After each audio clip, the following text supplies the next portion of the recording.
Il existe une version de l'histoire où tout se passe bien, une version où la physique fait exactement ce qu'elle est censée faire et où les machines fonctionnent à la perfection, une version où les chiffres sont impeccables et où le plus grand cadre théorique de l'histoire de la science reste intact. Cette histoire est plus simple. Mais ce n'est pas la version que nous allons raconter, car quelque chose s'est produit, quelque chose de silencieux, de mesuré, quelque chose qui n'est pas né d'une explosion dramatique dans un laboratoire ou d'une panne d'équipement soudaine, mais d'un chiffre. Un chiffre situé environ à la 8e décimale. Ce chiffre était si infime qu'il faudrait une vie entière d'études en physique pour comprendre pourquoi quelqu'un s'en soucierait. Mais les gens qui comprenaient, les gens qui avaient consacré leur carrière à construire le cadre de prédiction le plus précis de l'histoire humaine, s'en sont vraiment souciés. Car dans leur monde, un écart aussi minime n'est pas une erreur d'arrondi, c'est une déchirure. Pour saisir tout le poids de ce sujet, prenons un peu de recul, car vous devez comprendre ce qui était en jeu avant que les anomalies n'apparaissent. Le modèle standard de la physique des particules est littéralement l'une des plus grandes réussites intellectuelles de l'histoire humaine. Ce modèle est un cadre mathématique qui décrit tout ce dont la matière est faite, et chaque force qui régit son comportement, à l'exception de la gravité. Et il le fait avec une précision sans égale dans aucune autre branche de la science. Nous parlons de prédictions qui correspondent aux résultats des mesures jusqu'à 10 ou 11 décimales. C'est l'équivalent de mesurer la distance d'Istanbul à Londres, soit environ 4500 km, et d'avoir une précision de l'épaisseur d'un seul cheveu humain. C'est ce que fait le modèle standard. C'est ce que les physiciens avaient construit. Mais les chiffres ont cessé de coopérer. Pour comprendre pourquoi cette situation semblait si étrange, il faut connaître l'histoire du domaine. La physique n'est pas une discipline où les anomalies sont prises à la légère. Quand quelque chose ne correspond pas à une prédiction, les physiciens ne haussent pas les épaules et ne continuent pas leur chemin. Ils vérifient les calculs, ils vérifient l'équipement, ils cherchent par des sources d'interférences. Ils relancent l'analyse encore et encore. Ce processus dure des années, parfois des décennies, car la culture de la physique des particules a été façonnée à une époque où annoncer une fausse découverte était considéré comme l'un des pires échecs professionnels qu'un scientifique puisse connaître. C'est pourquoi les normes pour revendiquer une véritable découverte sont extraordinairement élevées. Un résultat doit atteindre un niveau appelé 5 sigma. Cela signifie que la probabilité que le résultat soit une fluctuation aléatoire, plutôt qu'un effet réel, est inférieure à 1 sur 3,5 millions. Ce n'est qu'après ce seuil que la communauté commence à considérer le résultat comme réel. Ce n'est pas de la prudence, c'est presque de la paranoïa, et c'est une paranoïa méritée, car l'histoire du domaine est remplie de moments où ce qui semblait être une nouvelle physique s'est avéré être une erreur systématique que personne n'avait pensé à prendre en compte. C'est pourquoi, lorsque les physiciens du Fermilab dans l'Illinois et du CERN à Genève ont commencé à voir des mesures qui ne correspondaient pas exactement à ce que prévoyait le modèle standard, ils n'ont pas fait la fête, ils n'ont pas organisé de conférences de presse, ils se sont assis et ont commencé à chercher leurs propres erreurs. Ce qui rend l'histoire fascinante, c'est qu'ils ont continué à chercher et que les incohérences ont continué à survivre. Pas de manière définitive, ni de manière vague, mais de façon persistante, commençant à ressembler plus à un murmure qu'à un bruit de fond. C'est la question centrale autour de laquelle toute cette histoire va tourner. Je veux que vous la gardiez à l'esprit dès le début. Pourrait-il exister une véritable force fondamentale de la nature qui traverse la matière ordinaire de manière si complète, si sélective, qu'il nous est physiquement impossible de la détecter directement? Pas seulement difficile à détecter, pas quelque chose qui nécessite une meilleure technologie. Physiquement, impossible, à cause des règles qui régissent ce dont nous sommes faits et comment nous interagissons avec le monde. La première de ces anomalies, le premier personnage à entrer en scène, était le muon. Le muon est à bien des égards une particule extrêmement peu pratique. Ce n'est pas quelque chose que vous rencontrez dans la vie de tous les jours. Il ne compose pas les atomes de votre corps ni les molécules dans l'air. Il ne vit que 2,2 microsecondes, soit 2,2 millionièmes de seconde. Ensuite, il se désintègre en d'autres particules et disparaît complètement, comme s'il n'avait jamais existé. C'est le cousin 207 fois plus lourd de l'électron. Mais, pour des raisons qui émergent des niveaux les plus profonds de la théorie quantique des champs, le muon est presque uniquement adapté pour sonder le tissu de la réalité, à un niveau qu'aucune autre particule ne peut tout à fait atteindre. C'est précisément pourquoi les gens ont prêté attention quand le muon a commencé à se comporter d'une manière que le modèle standard ne pouvait pas expliquer. L'expérience au Fermilab mesurait une quantité appelée le facteur G, qui décrit comment une particule réagit à un champ magnétique. Pour le dire simplement, il mesurait à quel point le muon oscille dans un anneau magnétique. Le modèle standard prédit avec une précision extraordinaire à quel point cette oscillation devrait être. Mais la mesure du Fermilab a confirmé et étendu une expérience réalisée des années plus tôt au laboratoire national de Brookhaven. Le résultat combiné montrait une différence d'environ 2,4 parties par million entre la valeur mesurée et la prédiction du modèle standard. Cela semble presque rien. Mais, dans un monde où les prédictions du modèle standard sont censées être meilleures qu'une partie par million, cette différence était un chiffre énorme. Sa signification statistique était de 4,2 sigma, proche du seuil de 5 sigma requis pour une découverte, mais pas tout à fait là. Ce qui rend cette histoire encore plus étrange, c'est qu'elle n'était pas seule. Tandis qu'un muon faisait des siennes dans un anneau magnétique dans l'Illinois, à 4000 miles de là, soit environ 6400 km, quelque chose de tout aussi troublant se produisait au grand collisionneur de Hadron en Suisse, le LHC. L'expérience LHCb pour LHC Beauty étudiait la désintégration de particules appelées mésons B, qui contiennent un quark bottom ou quark beauté. Le modèle standard prédit que la probabilité que ces mésons se désintègrent en électrons et en muons devrait être exactement la même, une fois les différences de masse corrigées. C'est ce qu'on appelle l'universalité des leptons. Mais ce n'est pas ce que le LHCb a vu. Les mésons avaient environ 15% moins de chances de se désintégrer en muons qu'en électrons. L'univers choisissait ses favoris, comme s'il préférait l'un à l'autre. Nous avons donc deux anomalies distinctes, deux expériences différentes, deux continents différents. Mais les deux pointent vers la même particule, le muon. L'un oscillait plus vite qu'il ne le devrait. L'autre apparaissait moins souvent qu'il ne le devrait. Comment cela pouvait-il être possible? Était-ce juste une coïncidence? Ou l'univers nous murmurait-il quelque chose que nous ne savions pas? Si c'était un murmure, la force derrière ce murmure, et les physiciens théoriciens ont commencé à donner un nom à cette force. Un nom qui n'est pas encore confirmé, mais qui a fait l'objet de centaines d'articles. La cinquième force fondamentale. Pour comprendre ce que ce concept signifie, vous devez savoir brièvement comment les forces fonctionnent dans la réalité quantique. Car bien que nous expérimentions les forces comme des poussées et des tractions, dans le langage de la théorie quantique des champs, les forces ne sont pas transmises par contact. Elles sont médiées par des particules appelées bosons, c'est-à-dire des porteurs de force. Les photons transportent la force électromagnétique. Les bosons, W et Z, transportent la force nucléaire faible. Les gluons transportent la force nucléaire forte. Par conséquent, s'il existe une cinquième force, elle doit aussi avoir un porteur. Le candidat le plus discuté pour ce porteur est une chose que les théoriciens appellent le boson Z'. Ce nom évoque délibérément le boson Z, le porteur de la force faible, car le Z' jouerait un rôle structurel similaire. Mais, contrairement au boson Z, cette particule se comporterait de manière extrêmement sélective, voire élitiste. Elle interagirait fortement avec les muons, et peut-être avec les particules qui composent la matière noire, mais elle n'interagirait presque jamais avec les électrons ou les quarks qui composent les protons et les neutrons. Cette sélectivité n'est pas physiquement impossible, car les forces que nous connaissons ne traitent pas non plus toutes les particules de la même manière. Mais ce qui rend cette particule Z' exotique, c'est qu'elle est sélective de la manière exacte qui correspondrait aux anomalies que nous observons. Un autre candidat populaire est le leptoquark. C'est une particule hypothétique qui fait quelque chose que les particules du modèle standard ne font pas. Elle peut interagir simultanément avec les leptons et les quarks.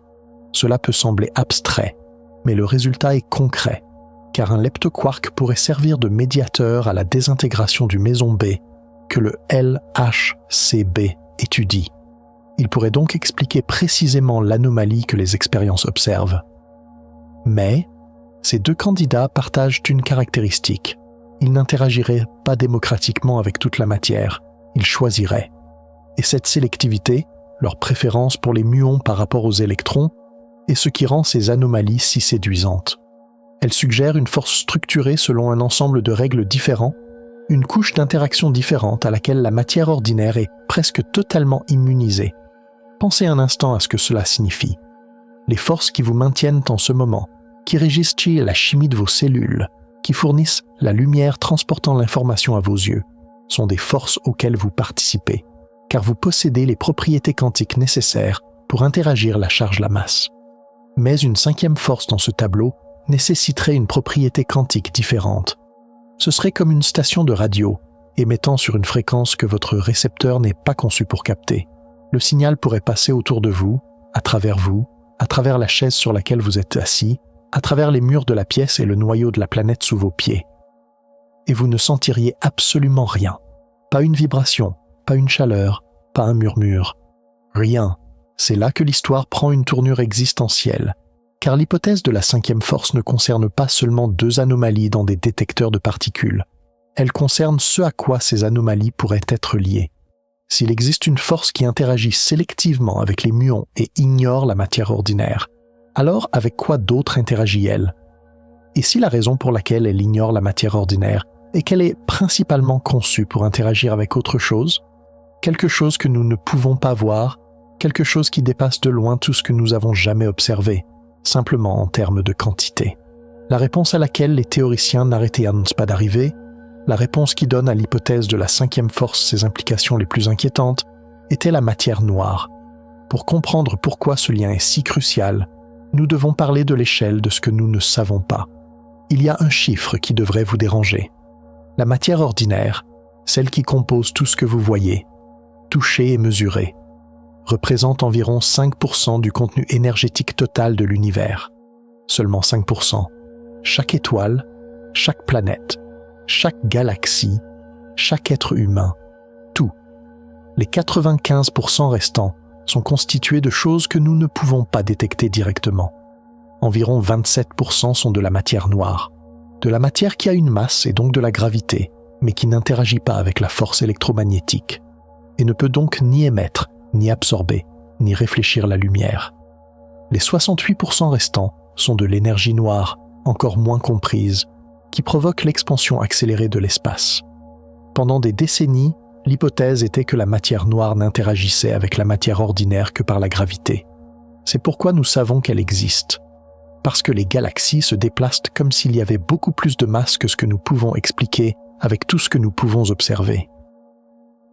Mais, et si la gravité n'était pas le seul lien, s'il existait une cinquième force fondamentale, un pont entre le visible et l'invisible, comblant le fossé entre ce dont nous sommes faits et ce dont la majeure partie du cosmos est faite, et si la première faible trace de cette force était apparue précisément dans ces expériences, dans ces anomalies, dans ce murmure à la 8e décimale, c'est le lien qui transforme l'hypothèse de la cinquième force d'une curiosité en bien plus.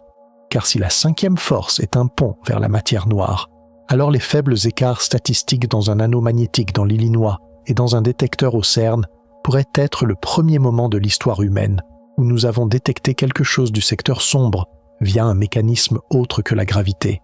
Le premier moment où la majorité sombre a franchi le fossé, a touché l'épaule de la matière ordinaire et où nous avons presque remarqué. Avec tous ces concepts sur la table, il ne reste qu'une seule question. Ces deux anomalies, ces deux murmures, le muon qui oscille plus que prévu et l'univers qui choisit ses favoris. N'étaient-ils que de petites fissures insignifiantes dans les murs solides du modèle standard?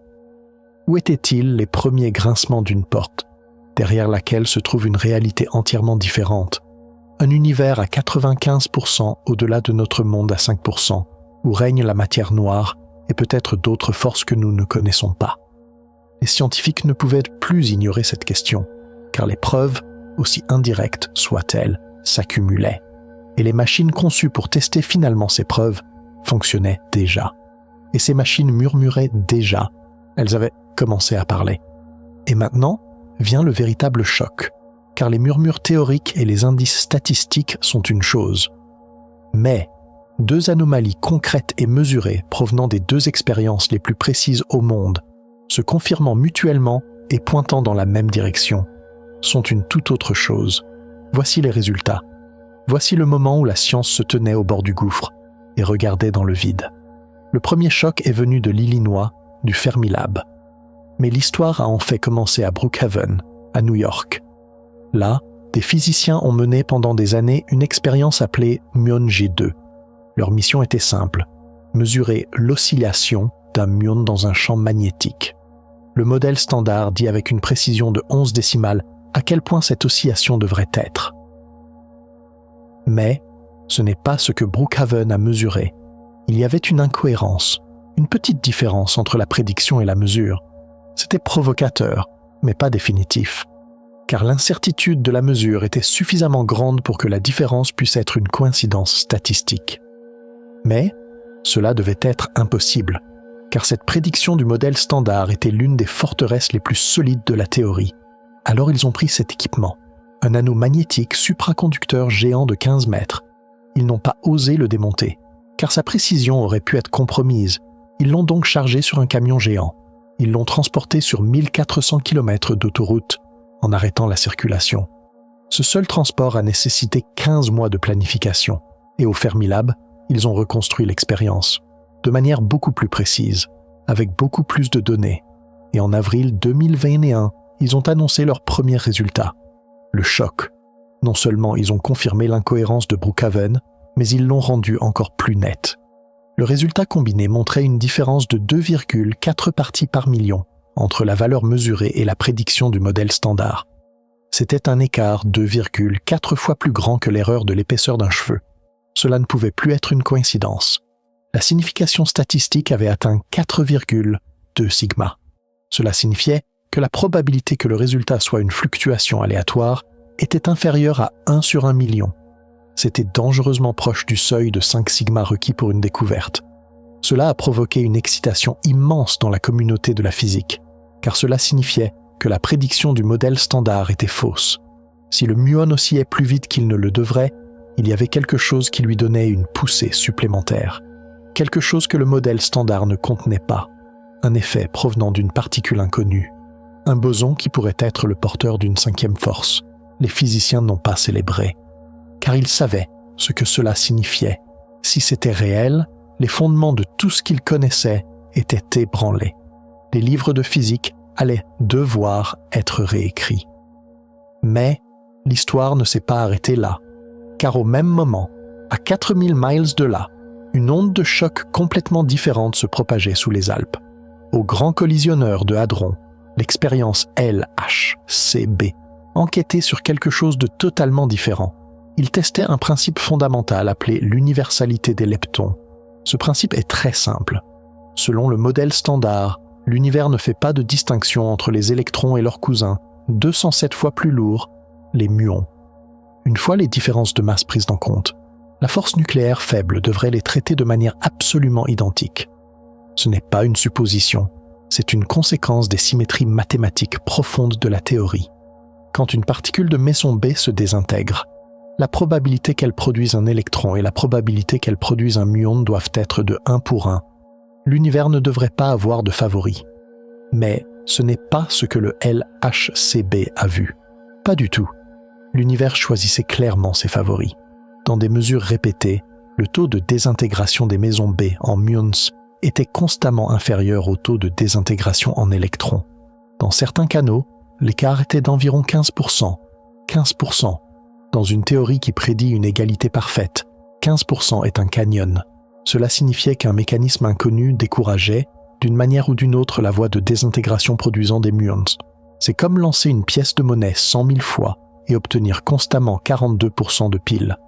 À un certain point, vous arrêtez de parler de malchance et vous dites que la pièce est truquée. C'est ce que disait le LHCb. Les dés de l'univers étaient impipés. Comment était-ce possible ? Le modèle standard n'a aucun mécanisme pour cela. L'universalité des leptons n'est pas une suggestion, c'est une symétrie fondamentale. Si elle est violée, cela signifie que quelque chose qui n'est pas dans la théorie interagit avec ces particules. Et puis est venu le plus grand choc, le moment qui a uni les deux anomalies. Dans une expérience dans l'Illinois, une particule oscillait trop. Dans une expérience à Genève, des particules du même type apparaissaient moins souvent qu'elles ne le devraient. 2 expériences totalement indépendantes, 2 techniques de mesure totalement différentes, 2 processus physiques totalement différents. Mais les 2 arrivaient à la même conclusion. Les 2 pointaient vers le même coupable, le muon. Le dénominateur commun était le muon. En physique, lorsque 2 mesures indépendantes qui n'ont rien à voir, l'une avec l'autre, pointent toutes 2 vers la même particule. C'est à ce moment-là que la communauté commence à prendre ce schéma au sérieux. C'est à ce moment-là que la coïncidence devient une description qui nécessite une explication. Ce n'était plus 2 anomalies distinctes, c'était un motif, c'était un signe fort que l'univers essayait de nous dire quelque chose. C'est pourquoi l'idée qui a commencé à prendre forme dans l'esprit des théoriciens était la suivante. Et s'il existait une force qui n'interagissait sélectivement qu'avec les muons? Une force étrange qui ne prêterait une attention particulière qu'à un certain type de particules. Une force qui pousserait la rotation du muon dans un champ magnétique et qui en même temps inhiberait certains processus de désintégration impliquant des muons.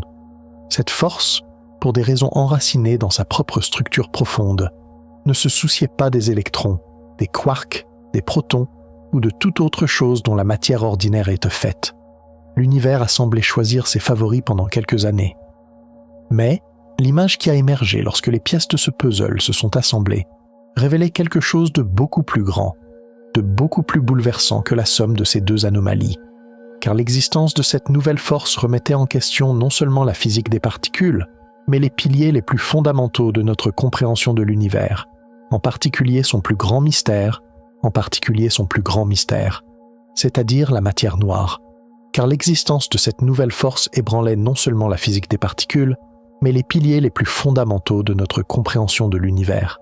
Si cette 5e force était réelle, alors elle pourrait interagir non seulement avec les muons, mais aussi avec cette portion invisible de 27% de l'univers, c'est-à-dire la matière noire. C'était une possibilité qui allait tout changer. Cela aurait pu signifier que nous avions trouvé un moyen de détecter la matière noire, non seulement par la gravité, mais par une toute nouvelle force. Mais l'image s'est encore compliquée, car les calculs théoriques sont devenus encore plus étranges. Tout reposait sur la manière dont la prédiction du modèle standard pour le facteur G du muon était faite.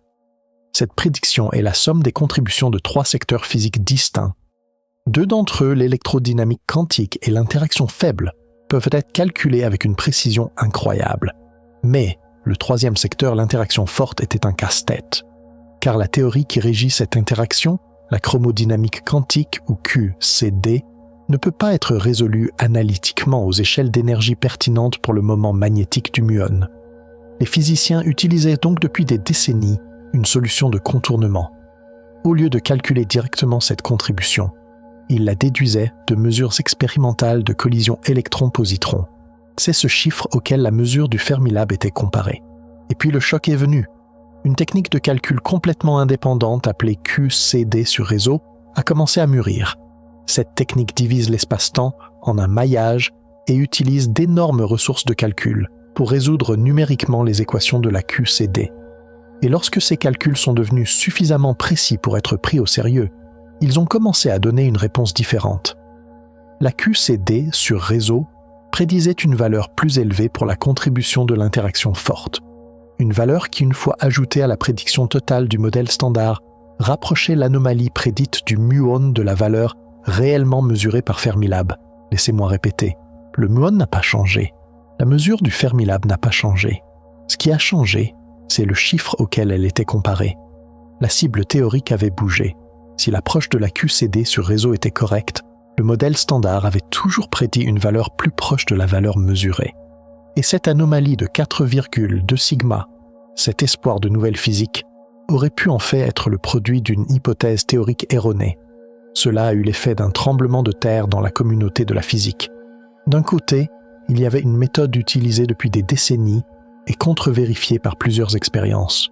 De l'autre, une nouvelle méthode de calcul, en principe plus fondamentale, mais encore en développement et avec ses propres incertitudes systématiques. Soudainement, cette incohérence de 4,2 sigma qui semblait si solide a commencé à se dissoudre dans un brouillard théorique. L'anomalie est passée de 4 sigma à 1 sigma, voire moins. Et en physique des particules, un sigma n'est pas un signal, c'est du bruit de fond. Ce n'était pas un scandale. Personne n'avait fait d'erreur. Mais cela a montré à quel point l'un des piliers fondamentaux du récit de la cinquième force était chancelant.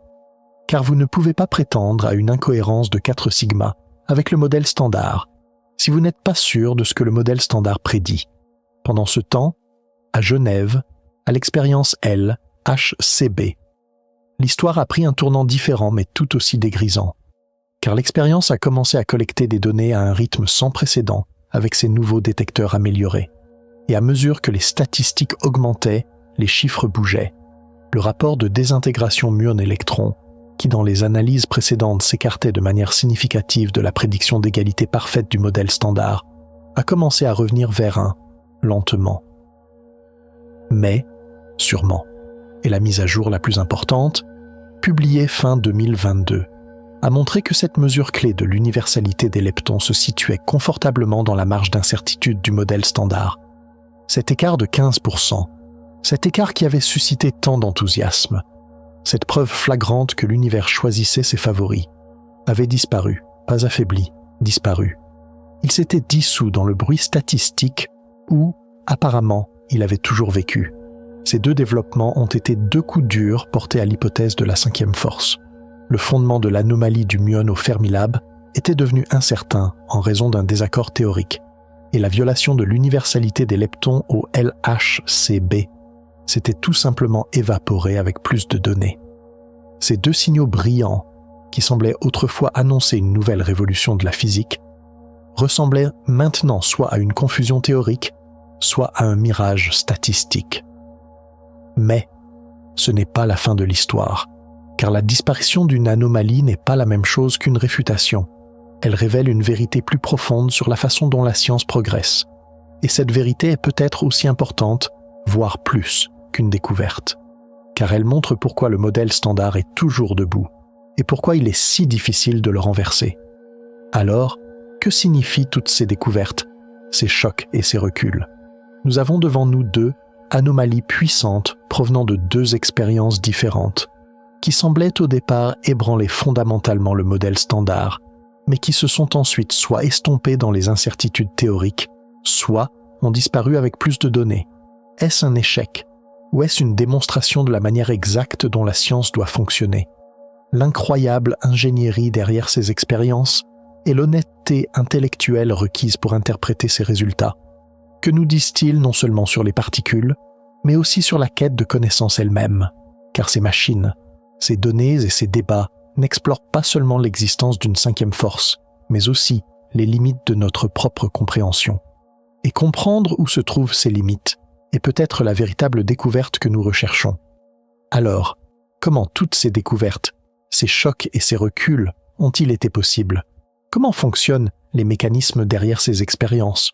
Plongeons maintenant dans la technique et regardons sous le capot. Car lorsque vous comprendrez comment ces machines incroyables fonctionnent, vous saisirez mieux pourquoi les résultats obtenus sont si importants et pourquoi les incertitudes sont si tenaces. Ralentissons un peu le rythme et concentrons-nous sur les détails, car le diable se cache dans les détails. Regardons d'abord cette merveille d'ingénierie au cœur de l'expérience Muon G2 au Fermilab. L'anneau magnétique supraconducteur de 15 mètres. Ce n'est pas juste un gros aimant, c'est la structure avec le champ magnétique le plus homogène jamais créé par l'homme. Pensez-y comme une toupie qui tourne sur une table. Si vous inclinez légèrement la table, la toupie commence à osciller sur son axe de manière prévisible. La vitesse de cette oscillation dépend du poids, de la rotation et de la forme de la toupie. Imaginez maintenant que cette toupie est un muon, que la table inclinée est le champ magnétique, et que ce que vous essayez de mesurer est cette oscillation, appelée précession. Le modèle standard prédit la vitesse de cette oscillation avec une précision incroyable. Mais, ce calcul inclut également un concept appelé les particules virtuelles, des fluctuations fantomatiques qui apparaissent et disparaissent dans le vide quantique, entre l'être et le non-être. Ces particules virtuelles interagissent avec le muon, faisant dévier son facteur G d'une valeur très légèrement supérieure à 2. C'est cette déviation qu'on appelle le moment magnétique anormal. C'est ce que l'expérience mesure, l'expérience elle-même est une œuvre d'art. D'abord, des protons sont projetés sur une cible. De la pluie de particules qui en résulte, seuls les muons tournant dans la bonne direction sont sélectionnés. Et ces muons sont injectés dans cet anneau, qui est refroidi à une température proche du zéro absolu, environ moins 271 degrés Celsius. Cette température est encore plus froide que la température de fond de l'espace. Alors que les muons font des milliers de tours par seconde à l'intérieur de l'anneau, ce champ magnétique incroyablement homogène force leur rotation, leur spin, à osciller. Des milliers de détecteurs sont placés autour de l'anneau. Ces détecteurs captent les signaux émis par les muons lorsqu'ils se désintègrent après environ 2,2 microsecondes. À partir de ce schéma de désintégration, les physiciens peuvent déduire la fréquence de précession avec une précision extraordinaire, car cette fréquence est directement liée au moment magnétique anormal. La plus grande différence entre l'ancienne expérience de Brookhaven et la nouvelle expérience du Fermilab est la puissance statistique. Fermilab visait à collecter plus de 20 fois les données collectées par Brookhaven. Cela réduirait considérablement l'incertitude de la mesure et clarifierait si ce petit écart était un effet réel ou juste du bruit statistique. C'est pourquoi ce résultat de 4,2 sigma a été un si grand événement, car c'était un résultat qui venait après une augmentation de la puissance statistique. Allons maintenant à Genève, au grand collisionneur de Hadron, car là-bas, l'expérience LHCb suivait une stratégie complètement différente. Ils ne cherchaient pas directement de nouvelles particules. Ils observèrent la désintégration de particules connues, cherchant des signes qu'une chose inconnue affectait le processus. Vous pouvez comparer cela au fait de remarquer un léger boitement dans la démarche d'une personne qui sort d'une pièce bondée, plutôt que d'examiner chaque personne dans la pièce. Le boitement peut donner un indice non pas sur la personne elle-même, mais sur quelqu'un d'invisible qui l'a heurté dans la pièce. LHCb se concentrait sur les mésons B. Ces particules lourdes et instables se désintègrent en particules plus légères en environ 1,5 billionième de seconde.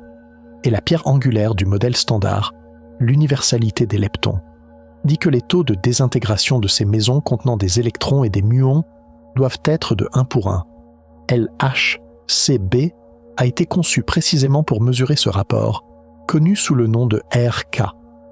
Contrairement aux autres détecteurs géants du LHC, Atlas et CMS, LHCb est un spectromètre vers l'avant, c'est-à-dire qu'il n'est pas comme des caméras sphériques qui entourent le point de collision de toutes les directions. C'est plutôt une série de panneaux plats alignés d'un côté de la ligne de faisceau. Cette conception a un but, car les mésons B bar, lorsqu'ils sont produits dans les collisions de protons, volent généralement vers l'avant le long de la direction du faisceau. LHCb est optimisé précisément pour les attraper, suivre leur trajectoire et reconstruire leur désintégration avec une précision extraordinaire. Il peut identifier des traces de particules individuelles à quelques dizaines de micromètres près, soit la largeur d'un cheveu humain. C'est grâce à cette précision qu'il pouvait raconter le nombre d'électrons et de muons produits avec une exactitude incroyable. Et quand ils ont compté, le rapport n'était pas de 1. Il y avait un déficit en faveur des muons, une incohérence d'environ 3,1 sigma. Ce n'était pas aussi frappant que celle du Fermilab, mais cela venait d'une expérience totalement indépendante et pointait dans la même direction. Il y avait quelque chose d'étrange avec les muons. C'était comme si deux témoins différents identifiaient le même coupable sur des scènes de crimes différentes. Mais le sol a commencé à se dérober sous les deux histoires. Pour le muon G2, le problème résidait dans le calcul théorique lui-même. Comme nous l'avons mentionné précédemment, la prédiction du modèle standard inclut une contribution difficile à calculer, appelée la polarisation hadronique du vide. Pendant des décennies, elle était déduite indirectement de données expérimentales. Mais une nouvelle méthode de calcul plus fondamentale, la QCD sur réseau, a émergé. Cette méthode traite l'espace-temps comme un réseau cristallin à 4 dimensions. Et sur ce réseau, elle utilise les superordinateurs les plus puissants du monde pour résoudre les équations fondamentales de la chromodynamique quantique. C'était un effort de plusieurs décennies, car les calculs étaient incroyablement complexes, et il était très difficile de contrôler les erreurs systématiques. Mais, au début des années 2020, les calculs de QCD sur réseau effectués par plusieurs groupes de théoriciens différents ont commencé à donner des résultats cohérents entre eux, mais en contradiction avec le résultat de l'ancienne méthode d'extraction expérimentale. Ces nouveaux calculs suggéraient que la contribution hadronique devait être plus grande, ce qui rapprochait la prédiction totale du modèle standard de la valeur mesurée par Fermilab. Soudainement, cette anomalie excitante de 4,2 sigma s'est retrouvée au milieu d'un désaccord entre deux méthodes de calcul théoriques différentes. C'était un parfait exemple du mécanisme d'autocorrection de la science. Mais cela a aussi jeté un voile de brouillard sur cette fenêtre claire qui s'ouvrait sur la nouvelle physique, car plus personne n'était sûr d'où cette fenêtre devait se trouver exactement. Les physiciens se sont retrouvés face à une mer d'incertitudes théoriques. Pour LHC-BC. Le problème était différent. Le problème n'était pas la théorie, mais la statistique. Car l'expérience est entrée dans une nouvelle période d'exploitation connue sous le nom de Run 3. Et pour cette période, le détecteur a été presque entièrement reconstruit. La plus grande révolution a été le système de déclenchement. Le système de déclenchement est le système nerveux électronique d'une expérience. Il décide, parmi les milliards de collisions qui se produisent chaque seconde, lesquelles valent la peine d'être enregistrées et lesquelles doivent être jetées. L'ancien système était basé sur le matériel et avait ses limites. Mais le nouveau système était entièrement basé sur des logiciels. Cela signifiait qu'il pouvait traiter un flux de données brut d'environ 40 terabits par seconde. C'était bien au-delà de la capacité du système précédent. Ce nouveau système utilisait des algorithmes d'apprentissage automatique pour évaluer chaque collision de protons en temps réel. C'était quelque chose qui n'était pas possible auparavant, car il pouvait désormais capturer des événements de désintégration plus rares et plus complexes de manière plus efficace. C'était vital, en particulier pour des mesures sensibles comme l'universalité des leptons, car cela signifiait qu'il pouvait réduire les incertitudes statistiques beaucoup plus rapidement qu'auparavant. C'est cette machine améliorée qui allait décider du sort de cet écart de 15%. Et quand cette machine a commencé à fonctionner, l'honnêteté brutale de la science allait de nouveau se manifester. Car plus de lumière révèle parfois que les monstres ne sont que des ombres. Mais, au-delà de ces mécanismes, il y a une autre couche qui plonge encore plus profondément dans cette histoire. Pourquoi ces anomalies étaient-elles si prometteuses au départ? Et pourquoi les théoriciens étaient-ils si désireux de les lier à la matière noire? La réponse réside dans la structure du modèle standard et dans le fait qu'il n'explique qu'une petite partie de l'univers connu. Et cette vérité nous amène à la partie la plus philosophique, et peut-être la plus troublante de l'histoire. Et cette vérité nous amène à la partie la plus philosophique, et peut-être la plus troublante de l'histoire. Car ces anomalies n'étaient pas seulement deux mesures techniques, elles étaient la manière dont la science faisait face à l'une de ses plus grandes incertitudes. C'est pourquoi les théoriciens étaient si désireux de lier ces anomalies à la matière noire. Car si ce lien était réel, cela signifierait que nous avions trouvé une porte d'entrée vers ce monde invisible qui constitue 95% de l'univers. Un autre mécanisme fondamental utilisé dans cette quête est le système de signification statistique, l'épine dorsale de la physique des particules modernes. On l'appelle le système sigma. Et c'est une échelle universelle utilisée pour déterminer si un résultat est une véritable découverte ou simplement une coïncidence aléatoire. Pensez-y de cette façon. Obtenir 7 faces en lançant une pièce 10 fois n'est pas surprenant. Mais, obtenir 700 faces en la lançant 1000 fois est une preuve beaucoup plus forte que la pièce est truquée. Sigma mesure la force de cette preuve.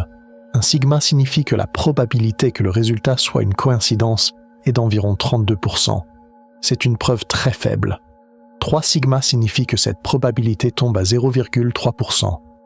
Les physiciens appellent cela une preuve, mais ils restent prudents, car il existe de nombreux exemples de résultats à 3 sigma qui ont ensuite disparu. Mais 5 sigma changent les règles du jeu. 5 sigma signifie que la probabilité que le résultat soit une fluctuation aléatoire est inférieure à 1 sur 3,5 millions. C'est une probabilité équivalente à obtenir face 22 fois de suite. C'est à ce stade que la communauté de la physique déclare une découverte. C'est pourquoi le fait que l'anomalie du muon G2 soit à 4,2 sigma et celle du LHCb à 3,1 sigma était si excitant, car il s'était dangereusement approché du seuil de découverte. Mais il ne l'avait pas franchi. La force de ce système est qu'il offre une protection contre les conclusions hâtives, car l'histoire de la science est remplie de scientifiques qui ont poursuivi des mirages statistiques et ont été déçus. La règle des 5 sigma est une règle écrite avec les leçons tirées de ces déceptions. Un autre mécanisme vital qui assure cette rigueur statistique est une technique appelée l'analyse à l'aveugle. C'est le summum de l'honnêteté scientifique. Elle est conçue pour empêcher les scientifiques de l'expérience d'être influencés par leurs propres préjugés. Vous pouvez imaginer cela comme des juges dans un concours qui notent les performances sans savoir quel concurrent a réalisé quelle performance. Les équipes qui effectuent l'analyse déterminent et verrouillent toutes les procédures d'analyse, les coupes de données et les calculs d'erreurs avant de voir le résultat final. Elles déterminent par écrit à l'avance quelles données seront incluses, comment les effets systématiques seront corrigés, tout. Et ce n'est qu'après que tout le pipeline d'analyse est scellé, que le rideau est levé et que le vrai chiffre apparaît. Cela ne signifie pas que les scientifiques ne sont pas honnêtes. Cela signifie que le cerveau humain est une machine qui par nature cherche des schémas et est influencée par ses attentes.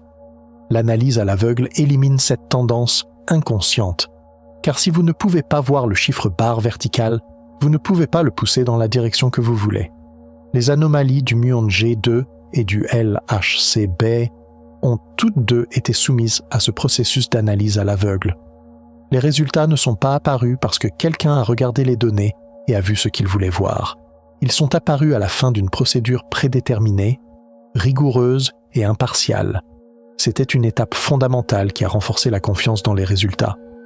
Mais cela a aussi rendu la déception plus vive lorsque les résultats ont changé avec les données ultérieures, car cela a montré que même les méthodes les plus honnêtes et les plus rigoureuses ne sont pas totalement à l'abri des caprices des fluctuations statistiques. Cependant, le mécanisme le plus profond derrière ces anomalies réside dans les lacunes du modèle standard lui-même.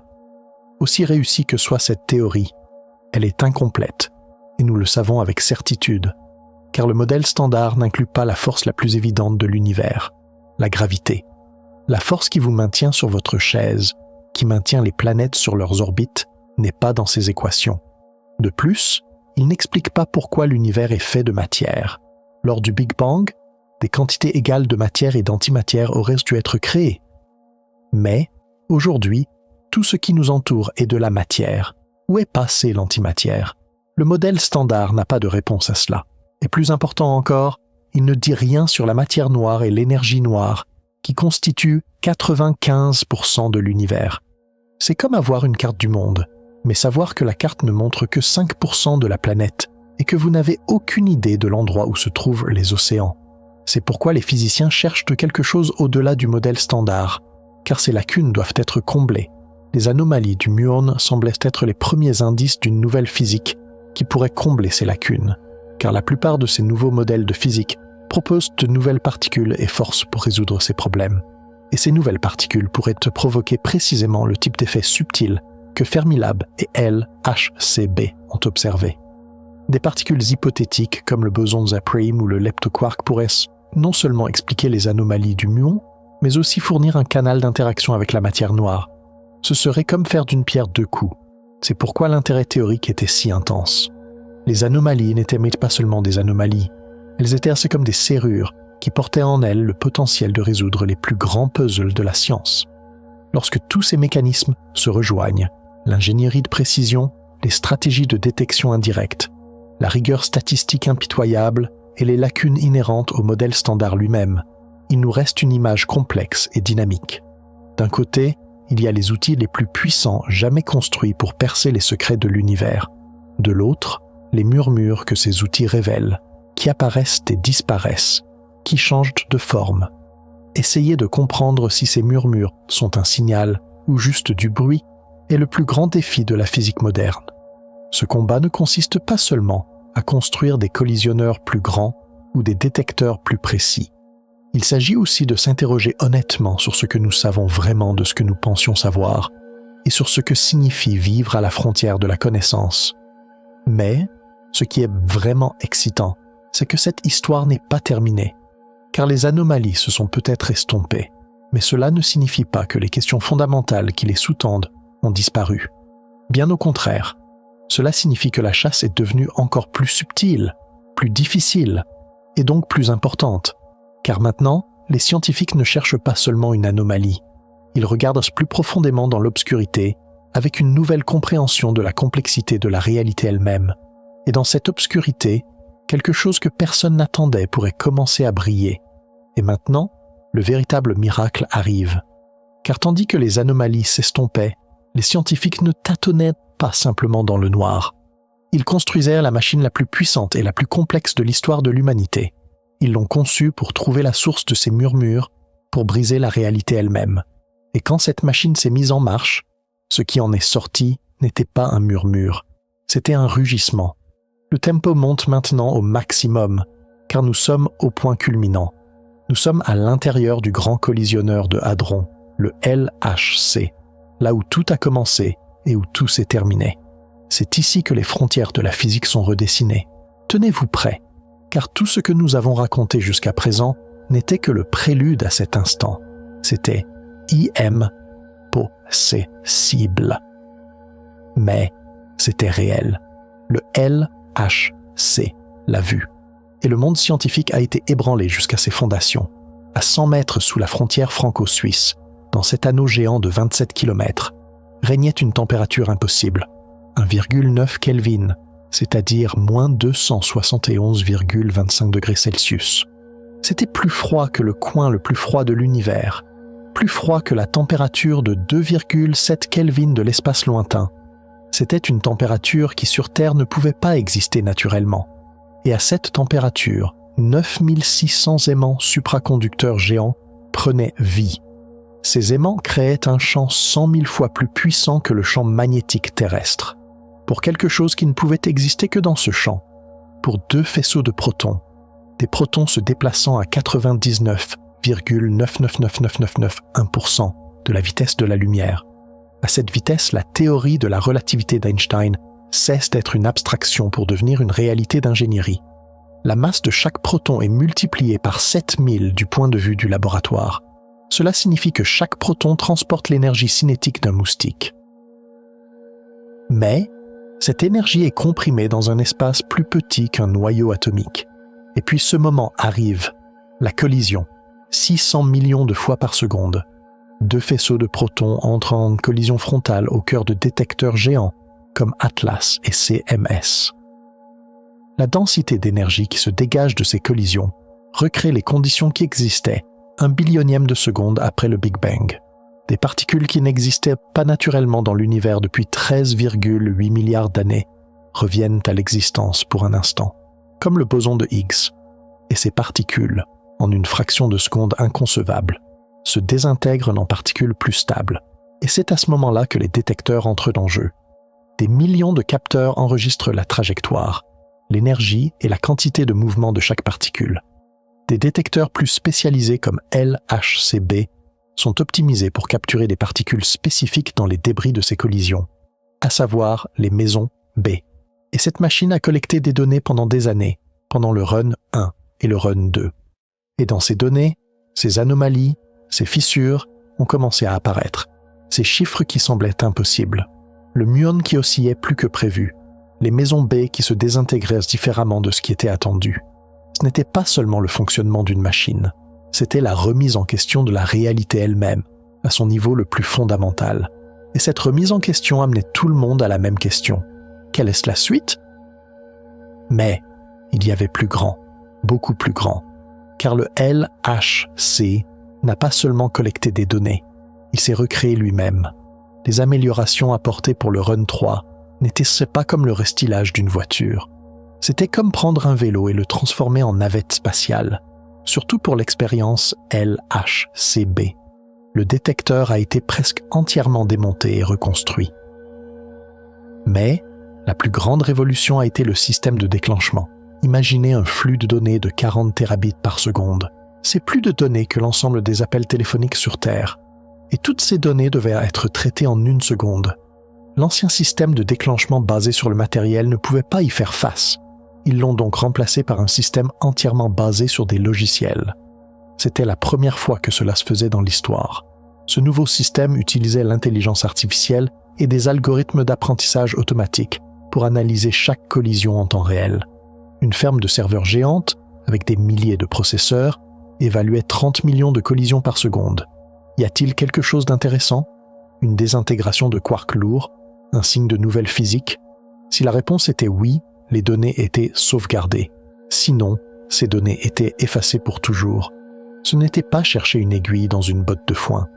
C'était mettre le feu à une botte de foin par seconde et vérifier s'il y avait une seule aiguille qui ne brûlait pas. Et grâce à ce nouveau système, LHCb pouvait désormais capturer des événements beaucoup plus rares et beaucoup plus complexes. Ils n'étaient plus limités à des événements avec des signatures spécifiques, ils avaient la flexibilité de stocker toutes les données de collision à un niveau inférieur pour une analyse ultérieure. C'était une révolution, en particulier pour des mesures sensibles comme l'universalité des leptons, car cela signifiait qu'ils pouvaient réduire les incertitudes statistiques beaucoup plus rapidement qu'auparavant. L'énergie de collision a également été portée de 13 TeV à 13,6 TeV. Cela peut sembler une petite augmentation, mais cela a considérablement élargi la gamme de masse des nouvelles particules que le LHC pouvait atteindre. Si ce boson Z' ou ce leptoquark se cachait juste au-delà des énergies du run 2, le run 3 pourrait le trouver. Ce n'était pas juste une mise à niveau, c'était donner à la machine de nouveaux yeux et un cerveau plus rapide. C'était équiper le chasseur de sens plus aiguisé, et lorsque ce nouveau chasseur, plus puissant, s'est lancé à la poursuite de ces anciennes anomalies, personne ne savait exactement ce qu'il allait trouver. L'excitation et l'anxiété étaient mêlées, car cette machine allait soit transformer ses murmures en un cri, soit les faire taire pour toujours. Et puis la chose la plus incroyable s'est produite. Quand les données ont commencé à arriver, ce qui était attendu n'est pas arrivé. C'est le contraire qui est arrivé.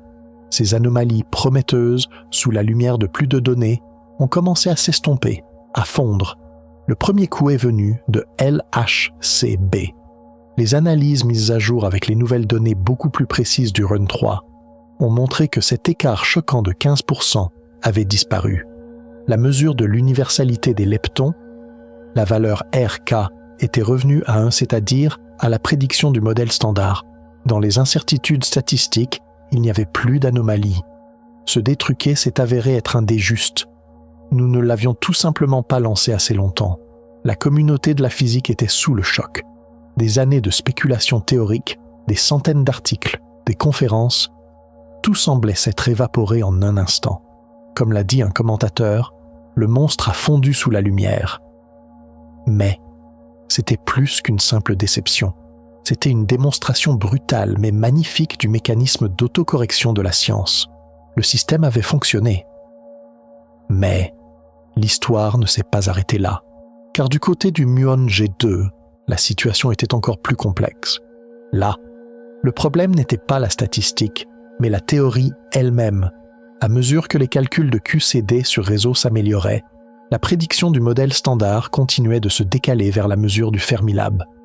Le désaccord entre les deux principaux camps théoriques, la méthode d'extraction expérimentale traditionnelle et la nouvelle méthode de QCD sur réseau, a plongé l'anomalie dans un nuage d'incertitude. Ce signal clair de 4,2 sigma n'était plus si clair. Ce n'était pas l'annulation d'une découverte.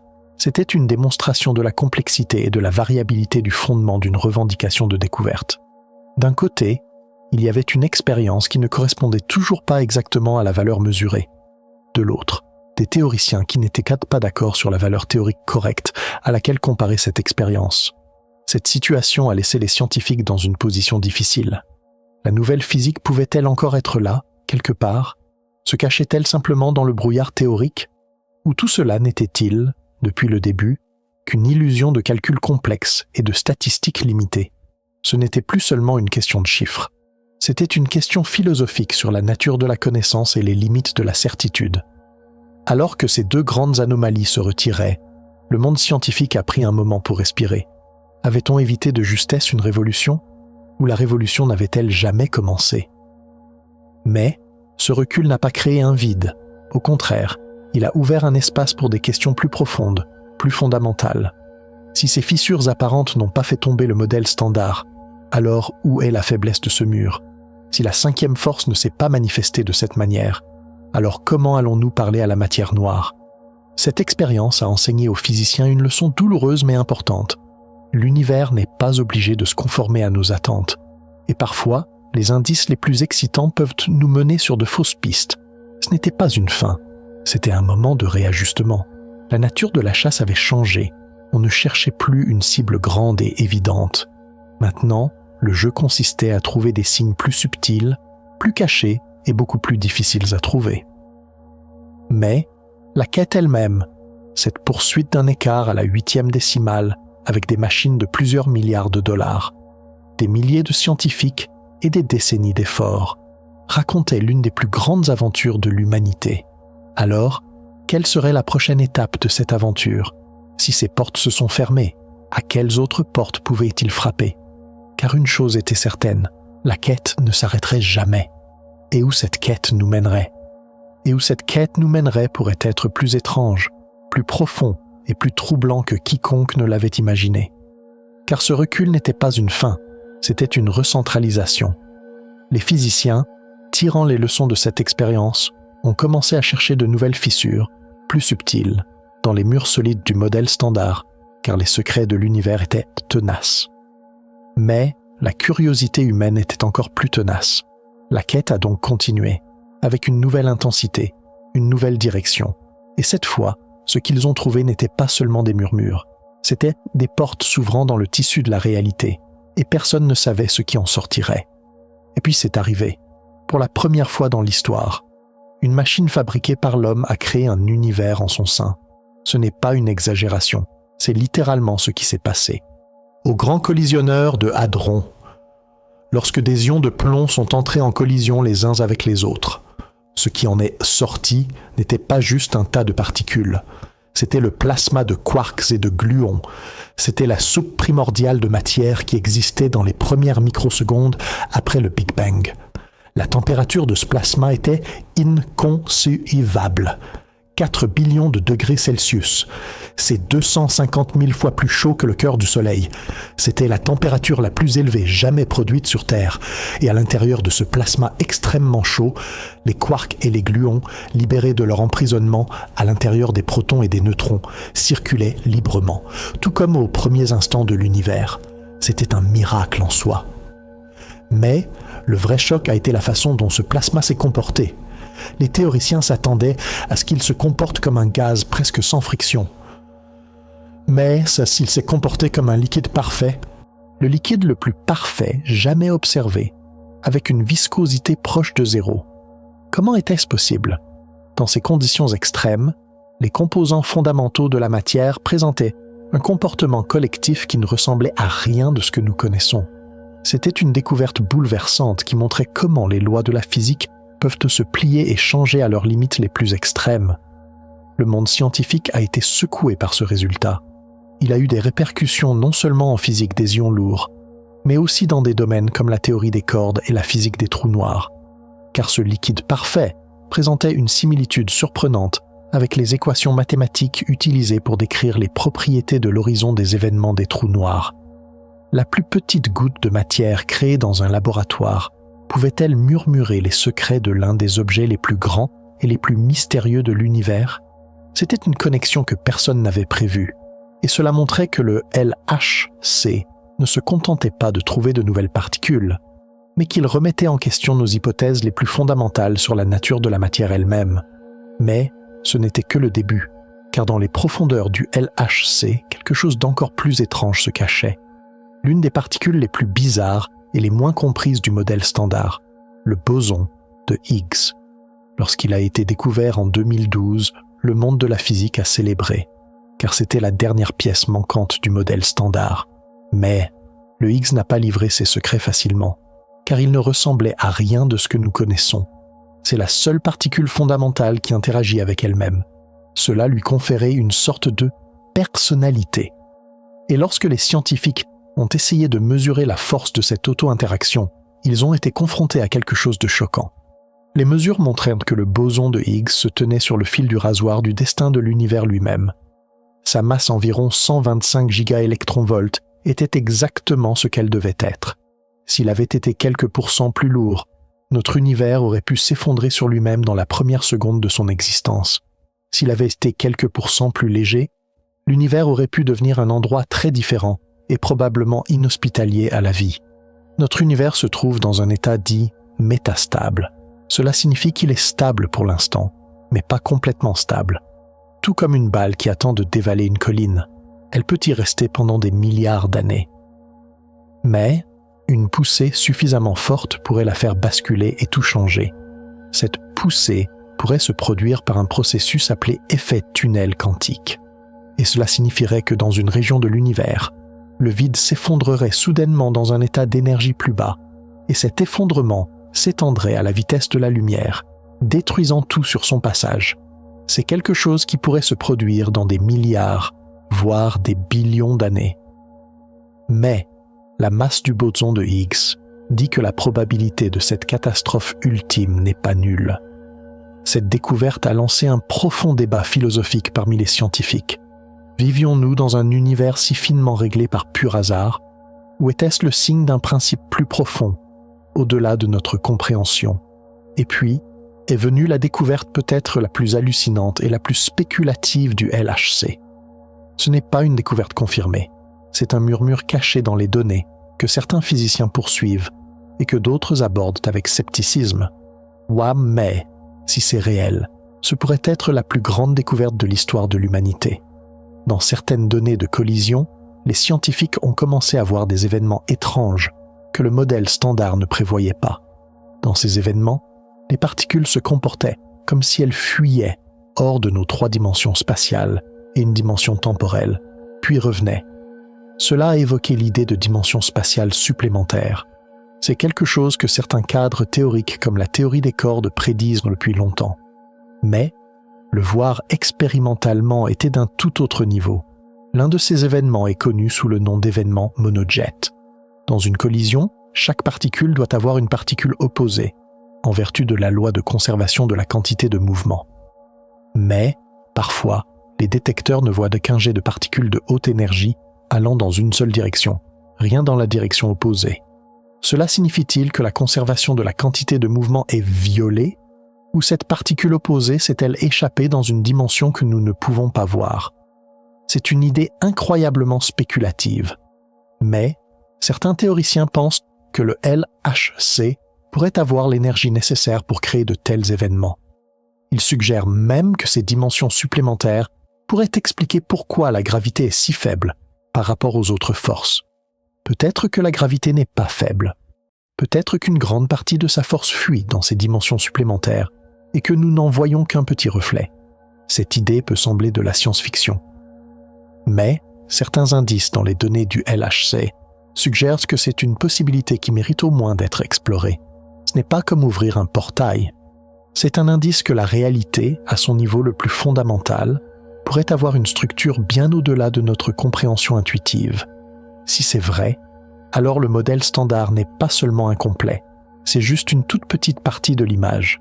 Et nous sommes comme des enfants debout sur le rivage d'un océan, ne voyant que les vagues à la surface.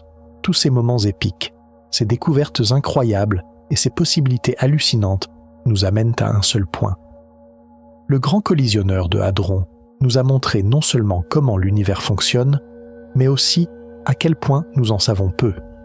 Du liquide parfait du plasma de quarks et de gluons, à la stabilité précaire du boson de Higgs et à la possibilité vertigineuse de dimensions supplémentaires. Chaque découverte a repoussé les limites de la physique que nous connaissons et nous a donné un aperçu de ce qui pourrait se trouver au-delà. Ce n'est pas un tour d'honneur. Ce sont les premiers pas d'un voyage d'exploration qui ne fait que commencer.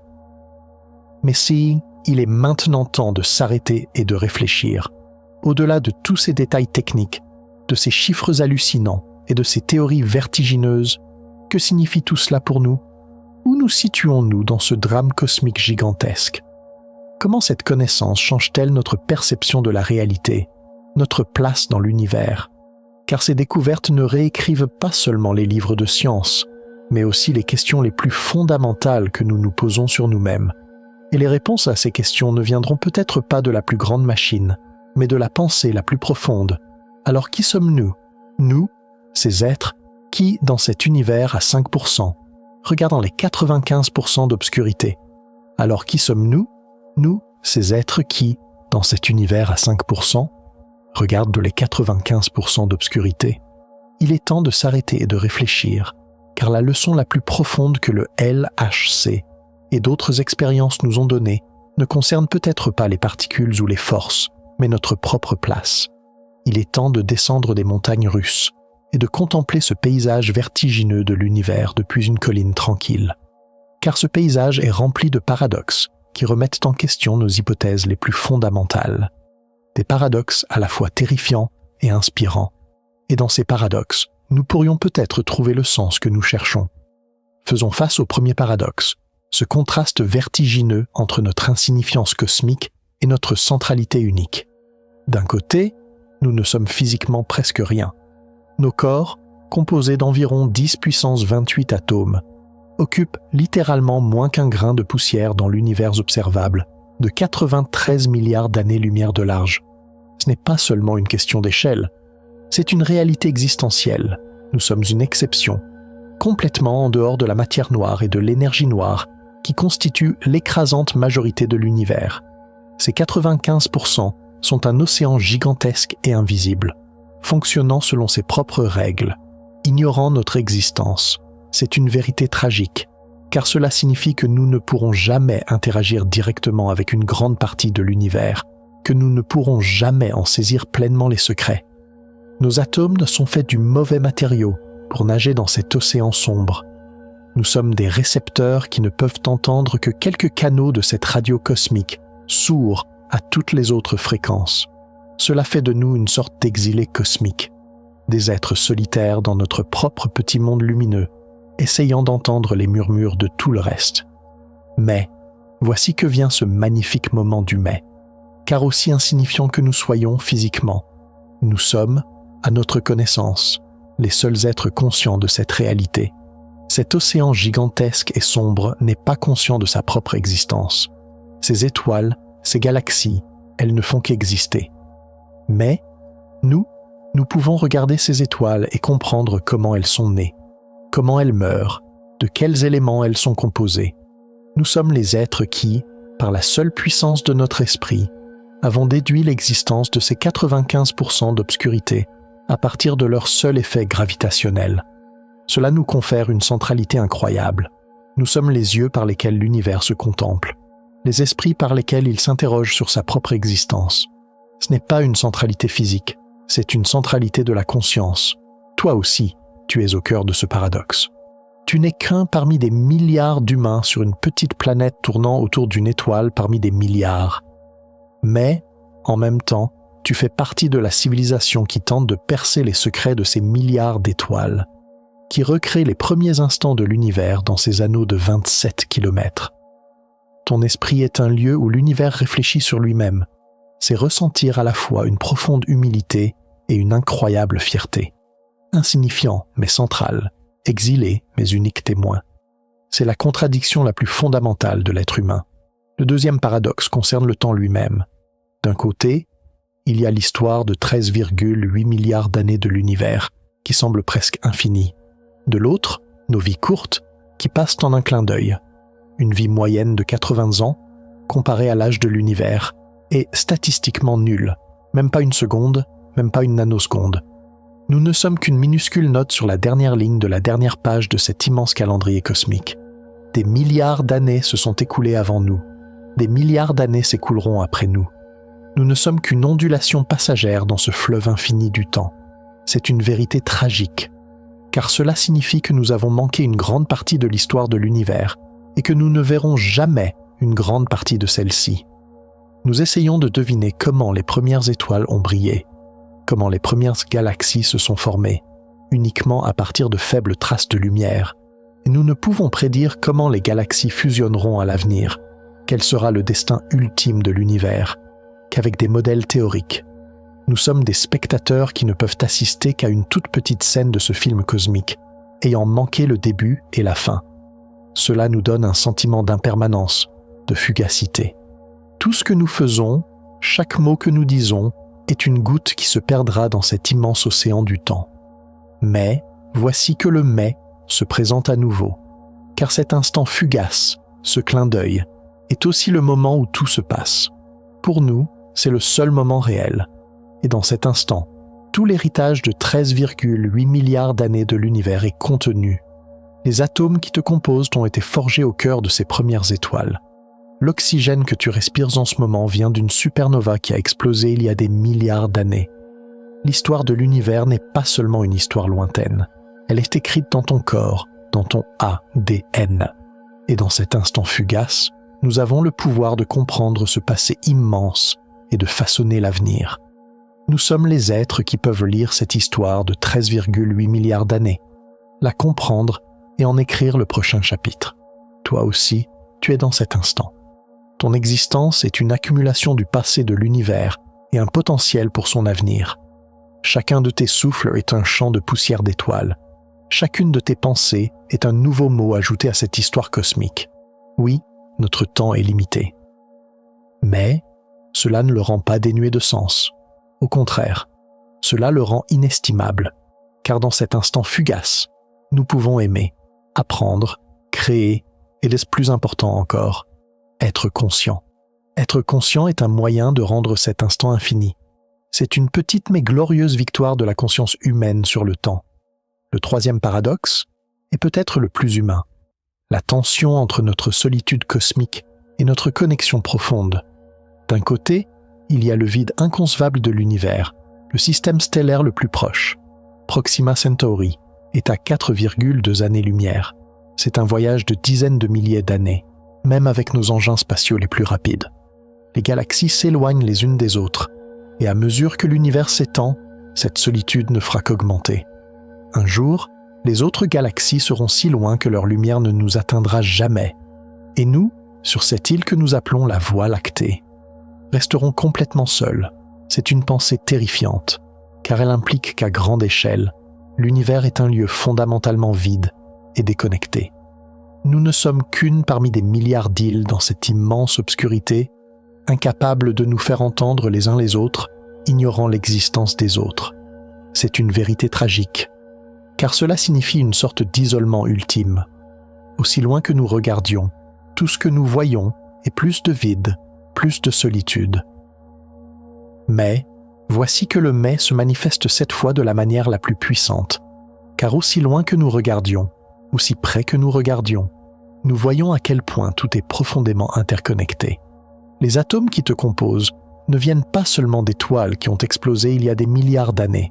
Ils sont aussi faits des mêmes particules et forces fondamentales que tout ce qui t'entoure en ce moment. Lorsque nous brisons un proton au LHC, nous apprenons quelque chose non seulement sur ce proton, mais aussi sur ce qui se passe au cœur d'un quasar aux confins de l'univers. Car les lois de la physique sont universelles. Ce qui nous lie n'est pas seulement une origine commune, mais aussi un destin commun et un langage commun, celui des mathématiques et de la physique. Nous ne sommes pas des îles séparées. Nous sommes différentes vagues du même océan. Toi aussi, tu fais partie de cette connexion. Tu es un individu, une conscience unique. Mais, tu partages aussi les mêmes briques fondamentales avec 7 milliards d'autres humains, avec des millions d'autres espèces sur cette planète et avec l'univers lui-même. Ton existence est un nœud dans ce vaste réseau cosmique. Même lorsque tu te sens seul, tu n'es en fait jamais seul. Tu es fait de la même matière que les étoiles, et c'est la connexion la plus profonde, la plus inébranlable de l'univers. C'est l'une des plus grandes consolations que la science nous offre. Et agir. Ce n'est pas une acceptation passive, c'est une prise de conscience active. C'est la forme la plus subtile et la plus profonde du pouvoir. Toi aussi, tu vis cette tension entre la compréhension et l'impuissance. Tu comprends les grands problèmes auxquels le monde est confronté. Mais, en tant qu'individu, tu sais aussi que tu ne peux pas résoudre ces problèmes seul. Cela peut te pousser au désespoir. Mais, ta compréhension est aussi ta plus grande arme, car comprendre est le premier pas pour créer une prise de conscience, pour mobiliser les autres et pour faire partie d'un changement collectif. Le fait que tu comprennes quelque chose réduit le pouvoir que cette chose a sur toi. Et cela était vrai pour tout, des plus petites actions aux plus grands mouvements sociaux. Comprendre est la graine du changement. Le 7e paradoxe est le conflit entre l'unicité de notre existence individuelle et l'inévitabilité des lois universelles. D'un côté, il y a toi, une conscience unique, avec tes souvenirs, tes rêves, tes peurs et tes joies. Il n'y en a pas d'autre comme toi dans cet univers. Ton empreinte digitale, ton A, D, N, ton histoire de vie. Tout cela te définit non pas comme l'un des 8 milliards d'humains sur l'une des milliards de planètes parmi les milliards d'étoiles, dans plus de 100 milliards de galaxies de ce cosmos, mais comme toi. C'est le plus grand miracle de l'existence, cette impossibilité statistique, cette individualité incroyablement précieuse. C'est une vérité tragique, car cette conscience unique est également soumise aux lois physiques universelles et impitoyables. Les mêmes forces nucléaires qui te maintiennent ensemble agissent également au cœur d'une étoile. Le même électromagnétisme qui régit les signaux électriques dans ton cerveau déclenche également un éclair. Et plus important encore, la deuxième loi de la thermodynamique, qui dit que tout tend inévitablement vers plus de désordre, c'est-à-dire l'entropie, s'applique également à ton corps. Aussi uniques que nous soyons, nous sommes tous confrontés à la même fin physique, à savoir la dissolution et la dispersion. Cela peut donner l'impression que notre individualité n'est qu'une parenthèse temporaire dans la machine gigantesque et impersonnelle des lois universelles. Cela peut faire paraître notre quête de sens vaine. Mais Kams, voici que le mais change complètement ce tableau, car ces lois universelles ne sont pas seulement notre fin, elles sont aussi ce qui rend notre existence possible. Si ces lois physiques n'étaient pas exactement ce qu'elles sont, ni les étoiles, ni les planètes, ni toi ne pourraient exister. Notre unicité est un motif qui émerge sur cette toile universelle. Les lois fournissent la toile, mais chacun d'entre nous y applique ses propres coups de pinceau uniques. L'universalité ne détruit pas l'individualité, elle la rend possible. Ce n'est pas un conflit, c'est une danse, la danse des consciences individuelles au rythme des lois universelles. Toi aussi, tu fais partie de cette danse. Ta vie est une expression des lois universelles.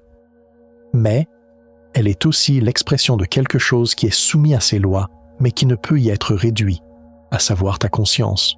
Tu es un poème écrit par la physique. Mais le sens de ce poème, seul toi peux l'interpréter. Cela te donne à la fois le sentiment de ne faire qu'un avec l'univers et la responsabilité de trouver ta propre place unique au sein de cet ensemble. Tu es à la fois une loi et un miracle. Le 8e paradoxe est la tension entre la certitude rationnelle offerte par la science et l'incertitude fondamentale inhérente à la nature de l'univers. D'un côté, il y a cette connaissance solide, testable et reproductible que la science nous donne. Les lois du mouvement de Newton peuvent y prédire tout, de la chute d'une pomme à l'orbite d'une planète. Les équations de Maxwell résument tout le mystère de l'électromagnétisme en 4 lignes élégantes. La science nous donne un ordre, une prévisibilité et un sentiment de contrôle dans un monde qui peut sembler chaotique et effrayant. Elle nous offre un port rationnel où nous abriter. C'est une vérité tragique, car à mesure que nous nous enfonçons dans les profondeurs de la science, nous voyons ce sol solide se dérober sous nos pieds. Lorsque nous entrons dans le monde de la mécanique quantique, la certitude laisse place aux probabilités. Une particule peut être à plusieurs endroits à la fois. Un événement n'est pas considéré comme ayant eu lieu tant que nous ne l'avons pas observé. Il s'avère que l'univers, à son niveau le plus fondamental, est intrinsèquement incertain et probabiliste. Le principe d'incertitude d'Heisenberg dit que nous ne pouvons jamais connaître à la fois la position et la quantité de mouvement d'une particule avec une certitude absolue. Ce n'est pas seulement un problème de mesure, c'est une propriété inhérente à la réalité. Cela signifie qu'à la base de l'univers, il y a une étrangeté que notre esprit rationnel ne peut pas entièrement saisir. Cela peut donner l'impression que notre quête d'ordre est, en fin de compte, une illusion. Mais, voici que le « mais » montre que cette incertitude n'est en fait pas une prison, mais un espace de liberté. Si tout était prédéterminé, y aurait-il de la place pour le libre arbitre, la créativité, de nouvelles possibilités? L'incertitude quantique montre que l'univers n'est pas une machine rigide, mais un processus dynamique et vivant qui crée constamment de nouvelles possibilités. Cette incertitude est le terrain de jeu de l'univers. Et dans ce terrain de jeu, des choses nouvelles et inattendues peuvent émerger, comme la conscience, comme la vie, comme l'art. Toi aussi, tu vis entre cette certitude et cette incertitude. Chaque jour, tu prends des décisions en te fiant à ta logique et à ta raison. Tu fais des plans, tu essaies de prédire l'avenir. Mais tu sais aussi à quel point la vie peut être inattendue et incontrôlable. Cette incertitude peut être effrayante. Mais c'est aussi ce qui rend la vie excitante et digne d'être vécue, car chaque instant porte en lui le potentiel d'une nouvelle possibilité, d'un nouveau départ. Ta vie est une combinaison d'un plan rationnel et d'une créativité spontanée. Et trouver l'équilibre entre les deux est le secret d'une vie sage. Ces pensées profondes, ces paradoxes, nous amènent à un carrefour. D'un côté, il y a le mécanisme gigantesque, impersonnel et indifférent de l'univers. De l'autre, il y a nous, qui cherchons un sens, un but et une connexion au sein de ce mécanisme. Comment pouvons-nous concilier ces deux réalités ? Comment pouvons-nous construire un pont entre ce tableau froid et objectif que la science nous présente et nos expériences chaudes et subjectives ? Ce n'est pas seulement la question de l'homme du XXIe siècle, mais une question que chaque penseur de l'histoire de l'humanité s'est posée. Et la réponse à cette question réside peut-être dans un changement de perspective. Peut-être que le sens n'est pas quelque chose que l'univers nous donne, mais quelque chose que nous apportons à l'univers. Mais comment faisons-nous cette contribution ? Et quel est le sens ultime de cette contribution ? Ces questions nous amènent à la dernière et peut-être la plus importante étape de notre voyage, à savoir l'effort de laisser un héritage et de comprendre notre relation ultime avec l'univers. Et sommes-nous prêts pour cette quête ? Cette question nous invite à une action, à un choix. C'est pourquoi la réponse à la question de savoir si nous sommes prêts pour cette quête ne réside pas dans la construction d'un nouveau collisionneur, mais dans le type de personne que nous deviendrons après avoir reçu cette connaissance. Car cette perspective cosmique nous dit quelque chose non seulement sur l'univers, mais aussi sur nos valeurs, nos priorités et nos relations les uns avec les autres. C'est la dernière couche philosophique où nous regardons dans le miroir que la science nous tend et décidons quoi faire avec le reflet que nous y voyons. Voici le 9e paradoxe, cette tension douloureuse mais nécessaire entre la passion de notre quête et l'indifférence flagrante de l'univers. D'un côté, il y a nous, des êtres qui cherchent un sens, qui voient des motifs, qui espèrent. Nous sommes une espèce qui dépense des milliards de dollars, qui consacre des décennies, qui creuse des tunnels de 27 km pour poursuivre une anomalie, un murmure, un écart à la 8e décimale. C'est une passion incroyable, le désir de trouver quelque chose de nouveau, de comprendre l'inconnu, de voir ce qu'il y a au-delà de cet océan sombre, est l'une de nos forces motrices les plus fondamentales. C'est une vérité tragique, car l'univers n'est pas obligé de répondre à notre passion. Il ne fonctionne pas selon nos espoirs ou nos peurs. Il existe simplement selon ses propres lois, de manière froide et impersonnelle. Le fait qu'un signal se transforme en bruit statistique juste au moment où nous l'espérons le plus n'est pas dû au fait que l'univers est malveillant envers nous, mais simplement au fait qu'il ne se soucie pas de nos attentes. C'est comme une histoire d'amour à sens unique. Nous sommes follement amoureux de l'univers. Mais Sai, il semble à peine remarquer notre existence. Cela peut donner l'impression que notre quête est vaine et inutile. Tous nos efforts, toute cette passion, toute cette curiosité, ne sont-ils qu'un cri qui résonne dans un vide indifférent ? Mais, voici que le « mais » illumine tout. Car la passion elle-même est le sens. L'indifférence de l'univers ne rend pas notre quête dénuée de sens. Au contraire, elle la rend héroïque. Oser chercher un sens dans un univers indifférent est la plus grande expression de l'esprit humain. Se lancer sur la route même sans garantie de découverte, poser la question même sans être sûr de l'existence de la réponse, voilà ce qui nous fait. Cette passion, cette curiosité est ce qui nous a poussé à construire le LHC, à regarder les étoiles, à essayer de construire un monde meilleur. Quel que soit le résultat, la quête elle-même est une victoire. Toi aussi, tu es porteur de cette passion. Toi aussi, dans ta vie, tu poursuis des choses dont tu n'es pas sûr du résultat. Tu t'efforces pour un objectif, un rêve, un amour. Parfois, tu es déçu, parfois, tu ne trouves pas ce que tu cherches. Mais ce qui te définit, ce n'est pas ta destination, mais ton courage de marcher sur ce chemin. Face à l'indifférence de l'univers, ta passion, ton espoir, ta curiosité sont un défi chaleureux lancé à ce cosmos froid. Le 10e paradoxe est le plus profond. La relation entre notre instrument imparfait, l'esprit humain, et la méthode presque parfaite qu'il a créée, la science.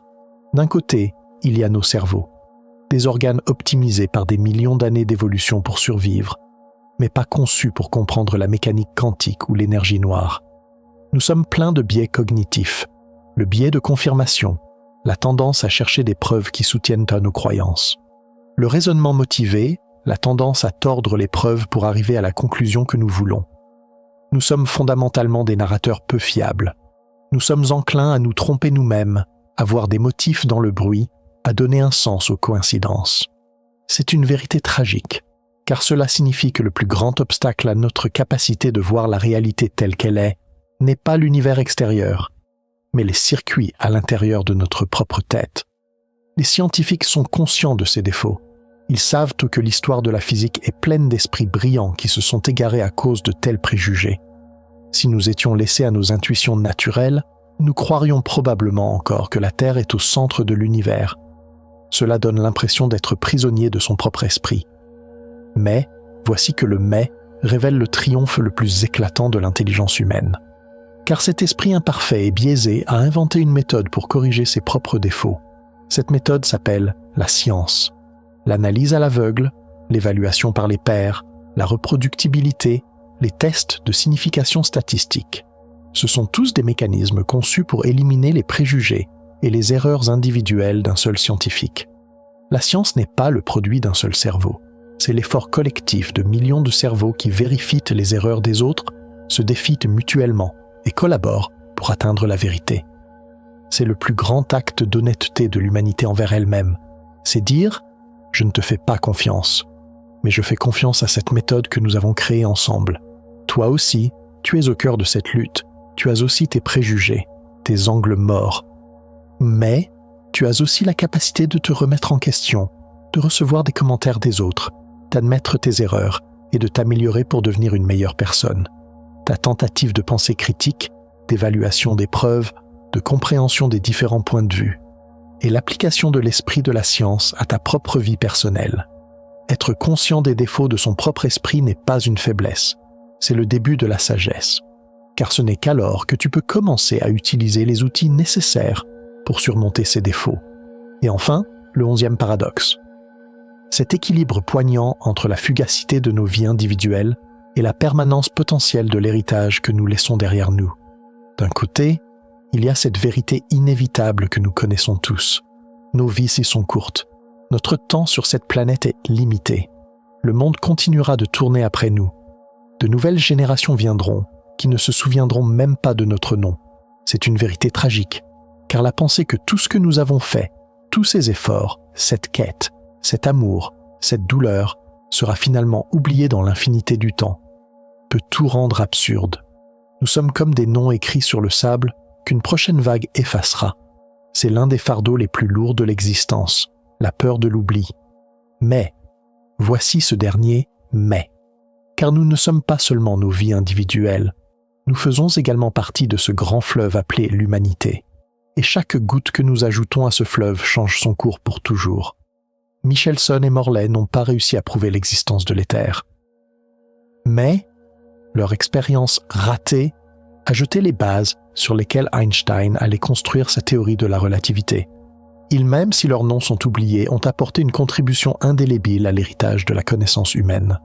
La science est construite sur ce genre d'héritage. Chaque génération se hisse sur les épaules de la précédente. Nous sommes sur les épaules de Newton, d'Einstein, de Marie Curie. Et les générations futures se hisseront sur nos épaules. Notre tâche est de recevoir cet héritage, d'y apporter notre petite contribution et de le transmettre plus riche à la génération suivante. Toi aussi, tu laisses un héritage. Cela ne signifie pas nécessairement que ton nom sera inscrit sur des bâtiments ou dans les livres d'histoire. Une valeur que tu enseignes à ton enfant, une inspiration que tu donnes à un ami, un acte de bonté que tu fais, une ligne que tu écris, un arbre que tu plantes. Ce sont toutes des vagues qui continueront à vivre après toi. Le sens de ta vie ne réside pas dans sa durée, mais dans la profondeur de l'empreinte que tu laisses dans ce court laps de temps. Et cette empreinte n'est pas seulement laissée par de grandes découvertes, mais aussi par de petits actes d'amour et de sagesse. Nous savons maintenant que l'univers nous offre des paradoxes profonds plutôt que des réponses simples. Nous savons maintenant que notre place est à la fois insignifiante et centrale, que notre vie est à la fois éphémère et un héritage, que notre esprit est à la fois imparfait et génial. Alors que nous approchons de la fin de ce voyage, que nous reste-t-il lorsque nous assemblons toutes ces pièces? En regardant ce tableau cosmique immense, vertigineux, parfois terrifiant mais toujours admirable, quelle est cette unique et simple vérité que nous pouvons ramener à la maison? Le plus grand cadeau que la science nous ait fait n'est peut-être pas de résoudre les secrets de l'univers, mais de découvrir l'univers en nous-mêmes en cherchant ses secrets. Ce long et sinueux voyage nous a menés non seulement au cœur de l'atome, mais aussi au sens de l'être humain. Alors, après tout ce que nous avons appris, alors que ce voyage se termine, que reste-t-il? Au cours de ce voyage, nous avons cherché les lois et les limites les plus fondamentales de notre réalité. Mais, il y a une chose que je ne vous ai pas dite. Et si cette réalité que nous croyons être était en fait une illusion créée par quelqu'un d'autre? Et si notre univers était une simulation géante tournant sur un disque dur cosmique, et que les physiciens commençaient à trouver les bugs de ce code? Dans notre prochain voyage, nous demanderons si nous sommes dans la matrice. Êtes-vous prêts? Nous sommes partis pour recréer le début de l'univers.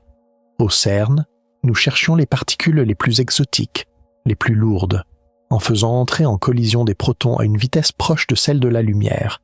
Nous avions les yeux rivés sur les confins de l'univers, sur ces moments les plus violents. Mais la révolution que nous cherchions n'est pas venue avec une explosion, mais avec un murmure. Une particule négligée, le muon, oscillait seulement de 2,4 parties par milliard de plus qu'elle ne le devrait. Cela semblait insignifiant. Mais cela aurait pu être le premier signe d'une porte s'ouvrant sur un monde invisible qui constitue 95% de l'univers. Car cette anomalie n'était pas seule. Elle s'est combinée avec un écart de 15% observé dans une autre expérience pour former une preuve de plus de 4 sigma.